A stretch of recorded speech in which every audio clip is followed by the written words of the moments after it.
মানে যে আমি আশা করবো জনাব তারেক রহমান মেনে নেবেন, দুইবারের বেশি প্রধানমন্ত্রী হবে না, একবার একাধার একাধার কোনো শব্দ ইফ বার্ডস এগুলি যুক্ত করবেন না। আমি আশা করবো যে আরো যে দুই একটা জিনিস আমি দেখলাম, আমি আশা আমরা করবো তো এটা ইফ মনে বার্ডের আপনার মতো মধ্যেই আছি। আমরাও একটু আশাই করতে পারি। আমি একটু ডক্টর জাবিনের কাছে যাই, আপনার কাছে আবার আমি ফিরে আসবো। ডক্টর জাবিন, আমরা আহ, আমি একটা প্রশ্ন সরাসরি করতে চাই যে এনসিপি বা এই যে জাতীয় নাগরিক পার্টি কিভাবে বিএনপির শত্রুতে পরিণত হলো, মানে বিএনপিকে কিভাবে শত্রু গণ্য করতে থাকলো। যেমন আপনাদের একটা জনপ্রিয় বয়ান আমরা এরকম শুনি যে আপনারা 15 বছর কোথায় থাকেন, 15 বছর আপনারা পারেন নাই, কিন্তু 15 বছর যে বিএনপি পারে নাই সেইটার দায় কিন্তু আমাদের সবার। যেমন এই এই বৈষম্য বিরোধী ছাত্র আন্দোলন যখন জীবনের ঝুঁকি নিয়ে রাস্তায় এসে দাঁড়ালো, তারা যখন মরতে শুরু করেছিল, আপনিও প্ল্যাকার্ড নিয়ে রাস্তায় দাঁড়িয়েছেন, আপনি একজন পেশাজীবী, আমরাও আমাদের জায়গা থেকে যা করার দরকার তা করতে চেয়েছি, তা করতে চেষ্টা করেছি। কিন্তু বিএনপি যখন করতে চেয়েছে এটি, বিএনপি যখন শেখ হাসিনাকে সরাতে চেয়েছে, তখন আমাদের কাউকে কিন্তু পাশে পায় নাই। এই 15 বছর ধরে সংগ্রামরত, তারপর হচ্ছে বিভিন্নভাবে মজলুম দলটা কিভাবে এনসিপির সবচেয়ে বড় প্রতিপক্ষতে পরিণত হলো। তারা কথায় কথায় বিএনপিকে স্ল্যাশ করে, বিএনপি পারে নাই, বালুর ট্রাক সরাতে পারে নাই, দৌড়ানি দিয়ে এই আগে যদি দিতেন তাহলে এতদিনে ওরা পলায় যেত, এগুলি বিএনপিকে কেন শুনতে হইতেছে? মানে বিএনপির অপরাধটা কি? এবং সেটা কিন্তু আজকে থেকে না, প্রথম দিন থেকে। এবং বিএনপির অপরাধ আমি সরাসরি দেখি যে বিএনপি একটা নির্বাচন চায় এবং নির্বাচন করে এটা দেখতে চায় যে কারা আসলে কটুক দিতে পারে। আপনি যদি আমাদের একটু বলতেন ডক্টর জাবিন। তাহলে ভাই আপনাকে ধন্যবাদ, মনি আপা, এবং যারা দেখছেন সবাইকে শুভেচ্ছা। আহ, যে কেন 15 বছরে বিএনপির ডাকে মানুষ রাস্তায় নামে নাই বা সবাই এই গণ অভ্যুত্থানে অংশ নেয় নাই, কেন অচেনা অজানা কয়েকজন ছাত্রের ডাকে নিয়েছে, এটার যদি একটা ব্যাখ্যা আমি খুব সংক্ষেপে বলি। বিএনপি সবসময় যে নির্দলীয় সুষ্ঠু নির্বাচন, ফ্যাসিবাদের এই যে তাদের যে 31 দফা, যেটা 2.5 বছর আগে 2023 সালের 13ই জুলাই যে 31 দফা, সেখানে তারা একটা সুষ্ঠু নির্বাচনের জন্য চেয়েছে, সেটা ফ্যাসিস্টের সাথে হাসিনা থাকা অবস্থায়। আর এই অচেনা অজানা ছেলেগুলা বা মেয়েরা, এই তরুণরা এই গণ অভ্যুত্থানের ডাকটা দিয়েছিল ফ্যাসিবাদ ব্যবস্থা বিলোপের জন্য। এই পুরো ব্যবস্থাটার বিরুদ্ধেই কিন্তু তারা মানুষকে ডাক দিয়েছিল, এবং এই জন্য এখানে কিন্তু একটা বিশাল পরিবর্তন, মানে বিশাল পার্থক্য। ফেসিবাদ ব্যবস্থা বিলোপের জন্য ডাকটা দিয়েছিল। আপনি বলতে চাইছেন যে কোটা আন্দোলনের শুরু থেকেই ডাকটা ছিল, নাকি আপনি না, জুলাইয়ের এটা তো জুলাইয়ের অগাস্টের 2 তারিখের কথা বলছেন? না, যখন আন্দোলনটা ওই পর্যায়ে যায়, জুলাই শুরু তো হয়েছিল অগাস্টের 2 তারিখে, হ্যাঁ, অগাস্টের দুই হ্যাঁ, তারিখে যখন কখন আন্দোলনটা একদম ঘনীভূত হয় রাইট। তার আগ পর্যন্ত কিন্তু এটা শেষের একটা দিকে অরাজনৈতিক আন্দোলন ছিল। আপনারা ছিল, মুক্তিযুদ্ধের, এবং আমরা দেখেছি যে এবং মুক্তিযুদ্ধের স্লোগান, বঙ্গবন্ধুর স্লোগান মুখে নিয়ে আন্দোলনটা অংশগ্রহণ করতে, যেটার সাথে শেখ হাসিনা বা ফেসিবাদী ব্যবস্থা বিলোপের কোনো চিহ্ন ছিল না এই আন্দোলনের মধ্যে আসলে, কিন্তু অগাস্টের যখন অগাস্টের 2-3 তারিখ পর্যন্ত। কিন্তু যখন সেই রাতে রাজাকার যে তাদের যে বয়ান, সেটা দিয়ে যখন তারা ছাত্র জনতাকে ট্রিগার করলো, তখন কিন্তু পুরো আন্দোলনের মোড় ঘুরতে শুরু করলো। এবং আপনি যে প্রসঙ্গটা বললেন যে শত্রু, আসলে ফ্যাসিবাদ, বিএনপি কিন্তু একটা ফ্যাসিবাদ বিরোধী শক্তি, এই এই গণ অভ্যুত্থানেরই অন্যতম স্টেক হোল্ডার। এবং গত 15 বছরে তাদের যে নির্যাতন, তাদের প্রত্যেকটা নেতা কর্মীদের বিরুদ্ধে যে অজস্র মামলা, এটা অস্বীকার করে কোনো উপায় নাই। কিন্তু এই 5ই আগস্টের পরে কিন্তু প্রত্যেকটা ফ্যাসিবাদ বিরোধী শক্তি যার যার ব্যানারে ফেরত গেছে।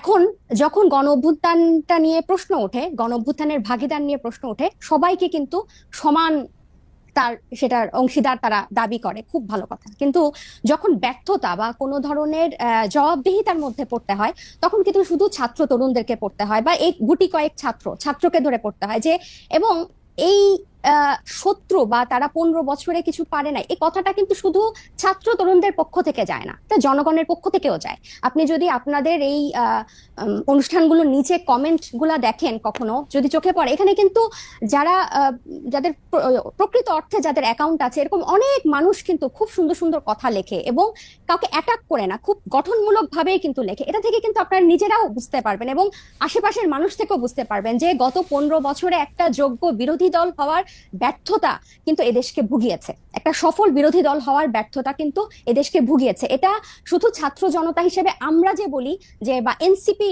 এই নতুন করে যেটা বলে, ব্যাপারটা তা না। আরেকটা বিষয় হচ্ছে, এই শত্রু বা এই মুখোমুখি দাঁড় করানোর ব্যাপারটা কিন্তু এক এক দিক থেকে না।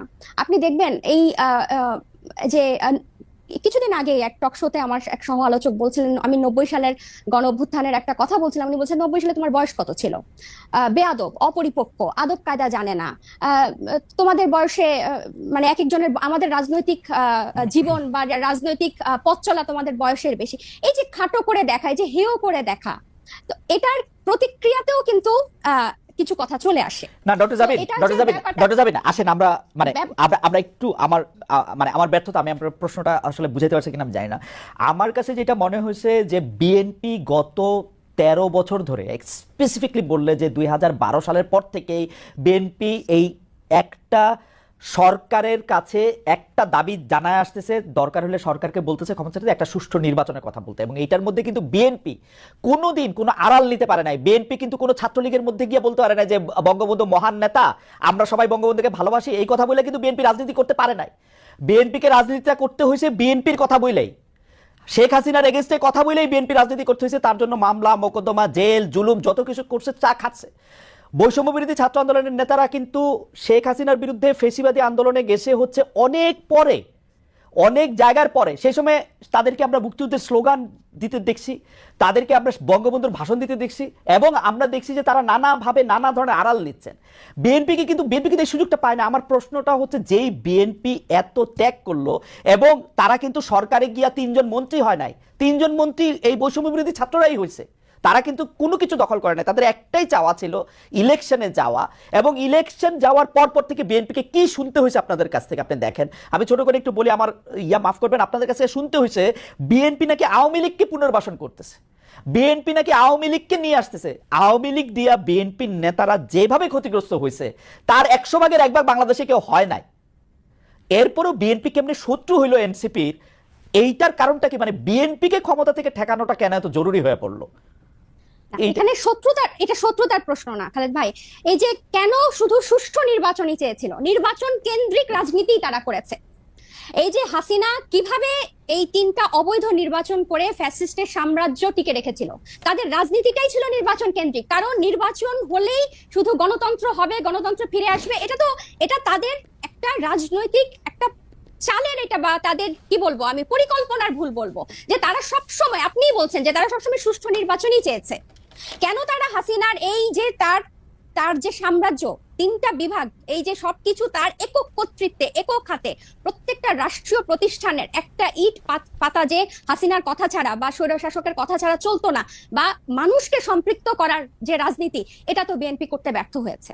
এবং জনগণের কথা না বলে, জনগণ এই যে এখনো তারা যে 31 দফা বলে বলে যেসব গণভোট অসম্ভব বলছে, যেসবে আমরা জনগণকে সম্পৃক্ত করতে চাচ্ছি, বিএনপি আবার সেসব জায়গায় জনগণকে দূরে ঠেলে দিয়ে আবার নির্বাচনের কথা বলছে।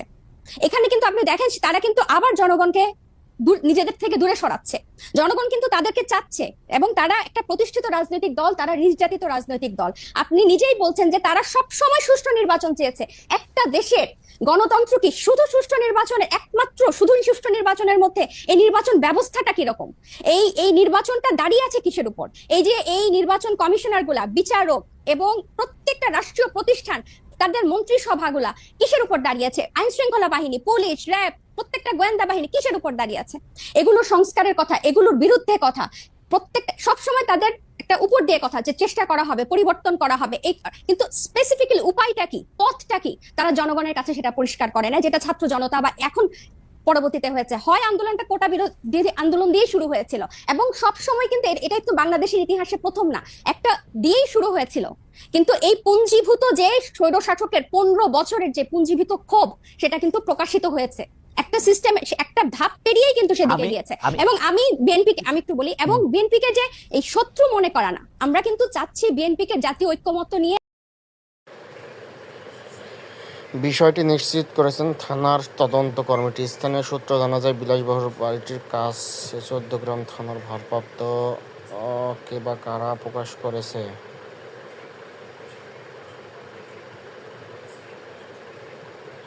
ব্রহ্মপুত্র নদের গ্যালাক্সিতে সেরা ডেল, 100-তে 100 ছিল ঈদ অফার।